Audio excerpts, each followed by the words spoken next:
Madame, Monsieur, bienvenue sur Gabon 24 dans cette interview spéciale consacrée à la Semaine africaine du climat Gabon 2022. La problématique relative justement aux émissions de méthane constitue un des ateliers qui se déroule ici à l'hôtel Radisson Blu de Libreville. Pour en parler, je reçois sur ce plateau Stanislas Stéphane Mumba. Il est directeur général de l'environnement et chargé de la protection de la nature au ministère gabonais de l'environnement. Bienvenue, monsieur. Merci. Il n'y a que les objectifs mondiaux sur la lutte contre le réchauffement climatique contenus dans l'agenda 2030 fixe la réduction des émissions de méthane à hauteur de 20%. Monsieur le directeur général, est-ce que ces objectifs mondiaux à hauteur de 20% sont les mêmes pour le Gabon? Alors, merci déjà de me donner l'opportunité de débattre de cette question spécifique sur la production et les émissions de méthane.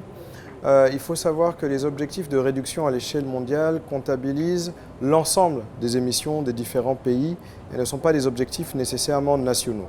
Et donc chaque pays adapte dans le contexte qui est le sien la réduction, donc sa contribution à l'effort mondial. Donc cet effort mondial de 20%, le Gabon y apportera sa contribution, mais au regard des circonstances nationales qui sont les nôtres.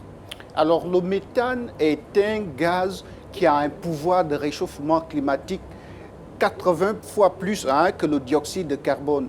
Quelles sont les sources justement de ce gaz?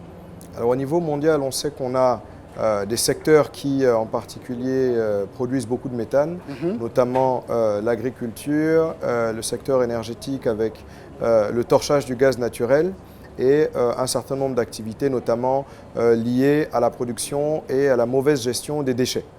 Et donc, ce sont ces principaux secteurs-là qui constituent les sources mondiales de production de méthane.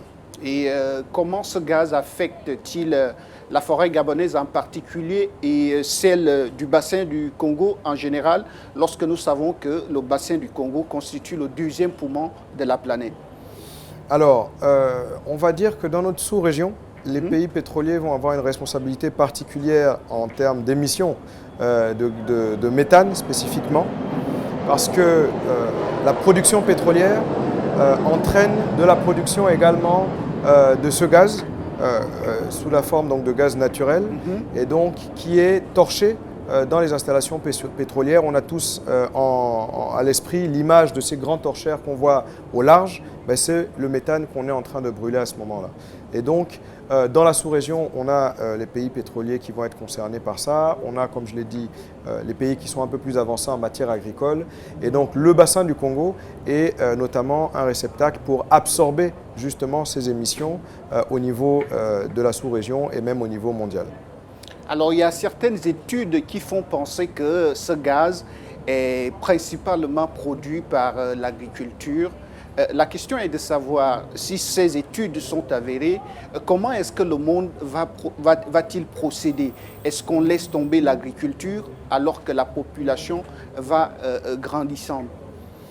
Alors, je pense que ce serait utopique de dire qu'on baisserait la production agricole. La population mondiale est en croissance permanente. Les besoins en produits agroalimentaires sont naturellement eux aussi en pleine croissance.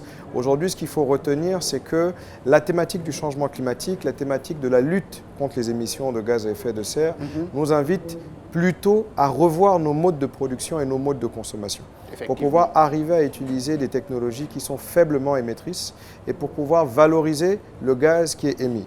Donc dans les pays où effectivement la principale source de méthane est l'activité agricole, on voit aujourd'hui le développement d'un certain nombre de filières de valorisation du méthane pour produire de l'énergie.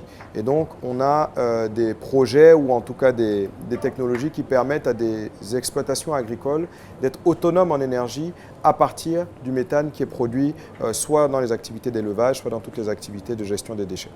Et est-ce qu'au niveau national et sous-régional, nous avons des mécanismes assez particuliers?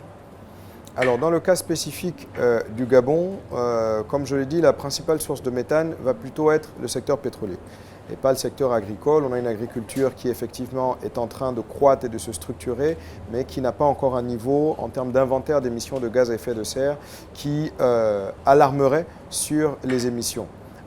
De la même manière, dans le secteur pétrolier, le Gabon a pris des mesures et a mis en place un cadre réglementaire qui vise à réduire justement les émissions de gaz à effet de serre de ce secteur.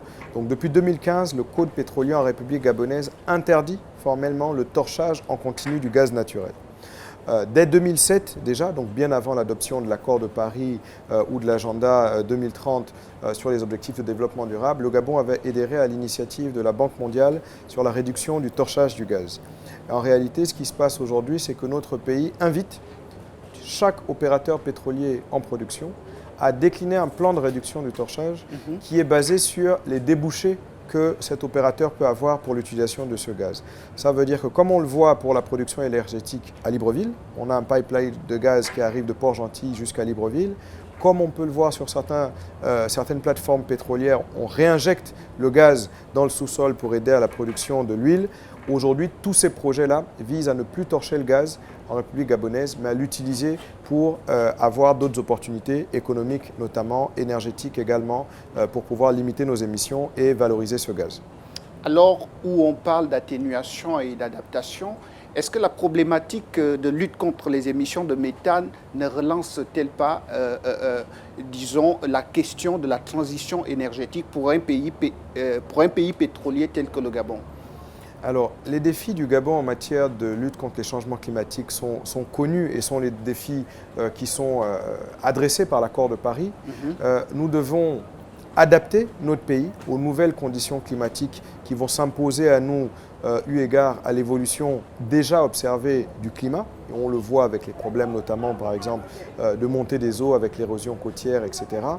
Adresser également la question de la réduction des émissions. Donc à ce moment-là, on parle d'atténuation pour pouvoir limiter la hausse de la température. Tout le monde doit faire des efforts pour réduire ses émissions.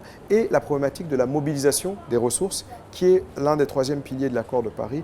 Comment arriver à mobiliser les ressources financières, technologiques, humaines qui nous permettent d'atteindre nos objectifs.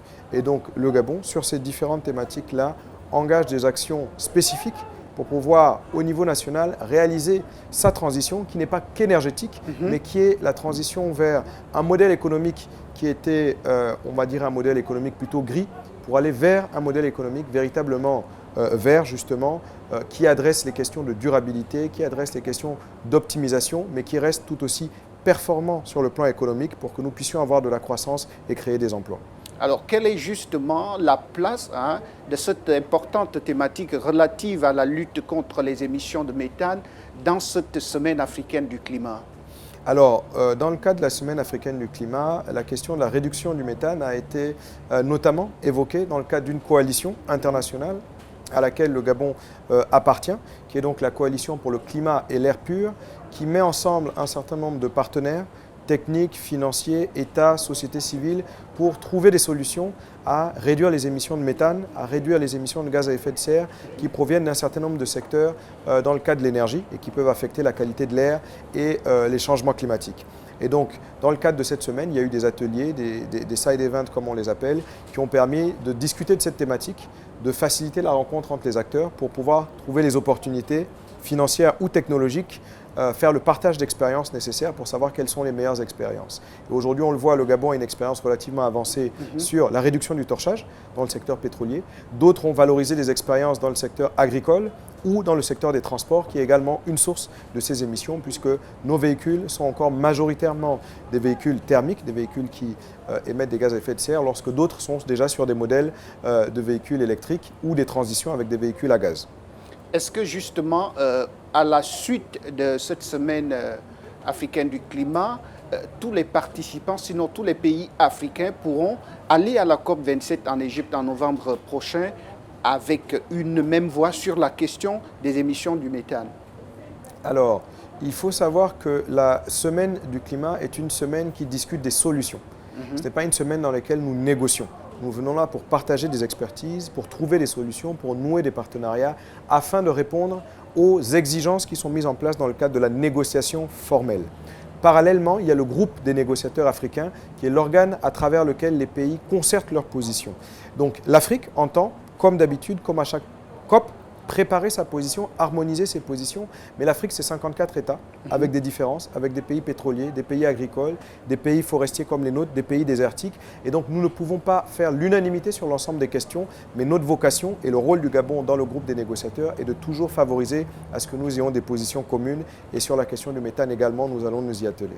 Est-ce que les disparités que vous venez de mettre en surface au niveau de chaque État alourdissent le processus de ce que le ministre des Affaires étrangères de l'Égypte avait appelé un dialogue collaboratif? Est-ce que les disparités au niveau des États sont un frein à ce dialogue collaboratif? Aujourd'hui, je pense que, comme cela a été souvent dit, il faut arriver à faire de nos différences des véritables forces. Et donc, le travail que nous faisons aujourd'hui n'est pas de pointer finalement les disparités et les différences entre nos pays, mais de trouver des opportunités à travers ces disparités. Peut-être que certains pays, à travers leur gaz, pourront fournir de l'énergie nécessaire à d'autres pays qui, eux, auront des spécificités ou des contributions qui seront sur d'autres domaines. Le plus important aujourd'hui étant de trouver des solutions de développement, des solutions technologiques, techniques, humaines, qui permettent que tous ensemble, nous avancions dans la marche contre les gaz à effet de serre. Alors très rapidement, alors que vous parlez d'opportunités, est-ce qu'il y a des opportunités sur le plan du financement? Les opportunités sont nombreuses. Comme je vous le disais, la Banque mondiale a une initiative sur la réduction du torchage, pour rester spécifiquement sur cette question. Sur la question du méthane, dans le cadre de la coalition sur le climat et l'air pur, le Gabon va bénéficier du recrutement, par exemple, d'un coordonnateur national qui aura pour mission d'identifier toutes les opportunités, tous les travaux, tous les engagements et les contraintes qu'il y a à ce que le Gabon puisse avoir une stratégie forte, efficace et robuste sur la réduction des émissions de méthane. Et donc, les opportunités existent. Il nous appartient maintenant de les saisir et de les adapter au contexte de notre pays et des difficultés ou des réalités qui sont les nôtres. Saisir les opportunités et les adapter surtout, c'est votre mot de la fin. Merci, monsieur le directeur général, d'être passé sur Gabon 24. C'est moi qui vous remercie. À vous aussi, madame, monsieur, merci de nous avoir regardé. La semaine africaine du climat se poursuit. Les programmes également sont en continu sur Gabon 24. À très bientôt.